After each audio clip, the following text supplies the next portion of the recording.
சிவபுராண வரிகள்.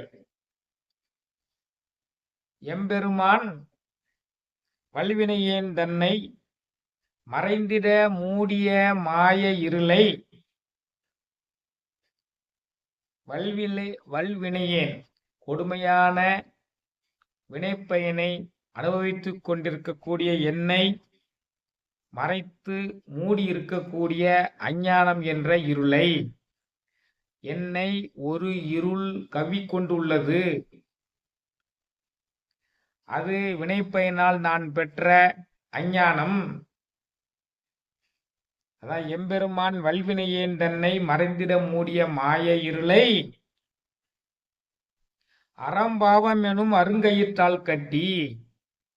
என்னுடைய வினைப்பதிவு இருக்குது பார்த்தீங்களா, அதை பார்த்தோம் என்று ஆனால் நாம் நன்மையும் செய்திருப்போம், அது நல்ல பதிவு.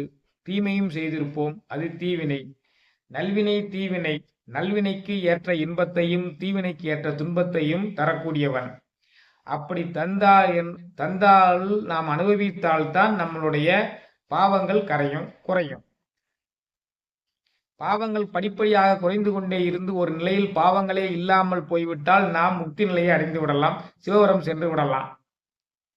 அதான் எம்பெருமான் என்னை வல்வினையேன் தன்னை மறைந்திட மாய இருளை அறம்பாவம் எனும் அருங்கயிற்றால் கட்டி, அதுல தர்மத்தையும் பாவத்தையும் நான் அனுபவிக்கும் விதமாக ஒரு கயிற்றால் கட்டி, அந்த கயிற்றை விட்டு சில சமயம் இன்பத்தை அனுபவிக்குமாறு செய்கிறார், சில சமயம் துன்பத்தை அனுபவிக்குமாறு செய்கிறார். அப்படியே என்னுடைய வினைப்பயனை குறைத்து என்னுடைய மாய இருளை அகற்றுகிறார். அதான் எம்பெருமான் வல்வினையேன் தன்னை மறைந்திடும் மாய இருளை அறம்பாவம் எனும் அருங்கயிற்றால் கட்டி, புறந்தோல் பொறுத்தங்கும் பொழு அழுக்கு மூடி. இந்த உடம்பு இருக்குது, வெளியே தோலை வச்சு பொருத்தப்பட்டு அழகாக இருக்கிறது. ஆனால் உள்ளே மிகவும் அழுக்குகளும் குறைகளும் இருக்கின்றன.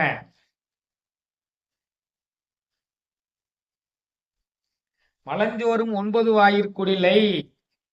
இது 9 ஓட்டைகளை உடைய 9 வாசகளுடைய ஒரு குடிசை. மலங்க புலனைந்தும் வஞ்சனையை செய்ய, அதில்தான் ஐம்புலன்கள் இருக்கின்றன, மெய்வாய் கண் மூக்கு செவி. அந்த ஐம்புலன்கள் வழியாக மனம் செய்துதான் வினையாற்றுகிறது. அது நல்வினையாற்றினால் நல்வினை புண்ணியம், தீவினையாற்றினால் பாவம். இதையெல்லாம் நான் கழிக்குமாறு செய்திருக்கிறாய். மலங்க புலனைந்தும் வஞ்சனையை செய்ய, இந்த ஐம்புலன்கள் இருக்கிறதே உன்னை அடைய விடாமல் என்னை தடுத்து நிறுத்துகின்றன.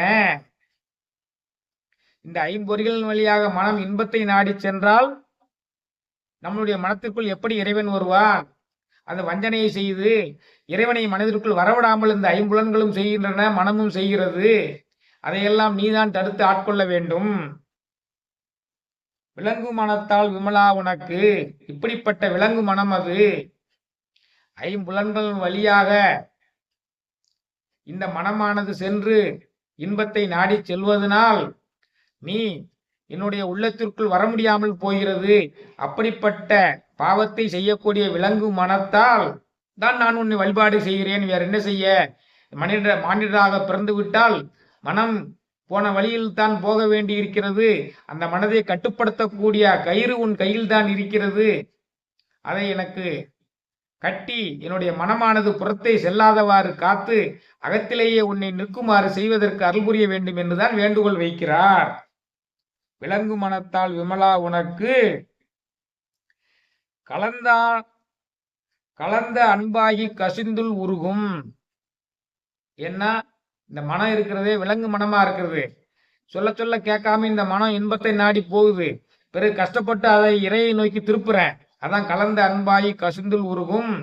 நலந்தான் இல்லாத சிறியருக்கு நல்கி. இப்படிப்பட்ட மனதை கட்டுப்படுத்த முடியாத சிறியவனாகிய எனக்கு நீ கருணையை காட்டியிருக்கிறாய். நம்முடைய மனம்தான் நம்மளை இறையை நோக்கி நகரவிடாமல் செய்யக்கூடிய ஒரு பெரிய தடுப்பு. அது சும்மா இருக்காது. இருந்து கொண்டிருக்கும் பொழுதே எங்கேயாவது இன்பத்தை நாடி போக வைக்கும். அழகான பெண்களை தேடி போக வைக்கும். அழகான சுவையை நாடி போக வைக்கும். அழகான பொருள்கள் எங்கெல்லாம் இருக்கின்றனோ அங்கெல்லாம் நாடி போக வைக்கும். அந்த சமயங்களில் நாம் இறைவனை உணராமல் போய்விடுவோம்.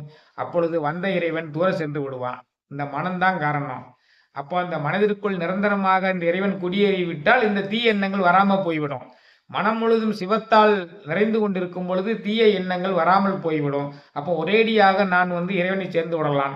அதான் நலந்தான் இல்லாத சிறியருக்கு நல்கி, இப்படிப்பட்ட எண்ணெயை கூட தேர்ந்தெடுத்து நீ நலந்தான் இல்லாத சிறியவனாகி எனக்கு கிடைத்தேற்றக்கூடிய ஆற்றலை அளித்து விட்டாயே.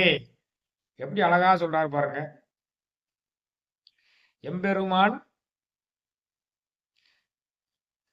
வல்வினையேன் தன்னை மறைந்திட மூடிய மாய இருளை அறம்பாவமெனும் அருங்கயிற்றால் கட்டி புறந்தோல் போர்த்தங்கும் புழு அழுக்கு மூடி மலஞ்சோறும் 9 வாயிற்குடிலை மலங்க புலனைந்தும் வஞ்சனையைச் செய்ய விலங்கு மனத்தால் விமலா உனக்கு கலந்த அன்பாயி கசிந்துலுருகும் நலந்தானில்லாத சிறியருக்கு நல்கி. அற்புதமா தன்னை தாழ்த்தி கொண்டு இறைவன் தன்னை ஆட்கொண்டதை சொல்கிறார். இந்த உடம்பு மோசமான உடம்பு. அறம்பாவமெனும் அருங்கயிற்றால் கட்டி புறந்தோல் பொறுத்தெங்கும் புழுகளுக்கு மூடி மலஞ்சோறும் 9 வாயிற்குடிலை மலங்க புலனைந்து வந்தனை செய்ய. நம்ம குடல்ல மலமும் கிடக்குது, நாம் சாப்பிடக்கூடிய சோறும் கிடக்குது. நம்ம மனம் இருக்கிறதே சில சமயங்கள்ல இறையை நோக்கி போகும், பல சமயங்கள்ல இன்பத்தை நோக்கி போகும். அப்படிப்பட்ட சிறியவனாகிய என்னை நீ தேர்ந்தெடுத்து ஆட்கொண்டு என் மனதை ஆட்கொண்டு நலந்தான் இல்லாத சிறியருக்கு நீ நல்வழியை காட்டிவிட்டாய். நாமும் இந்த சிவபுராணத்தை எல்லாம் பாடிக்கொண்டிருந்தால், பஞ்சாக்கர மந்திரத்தை பாடிக்கொண்டிருந்தால் நலமே இல்லாத நமக்கும் அந்த இறைவன் அருள்புரியத்தான் செய்வான் என்பதற்கு தான் இந்த வரிகள்.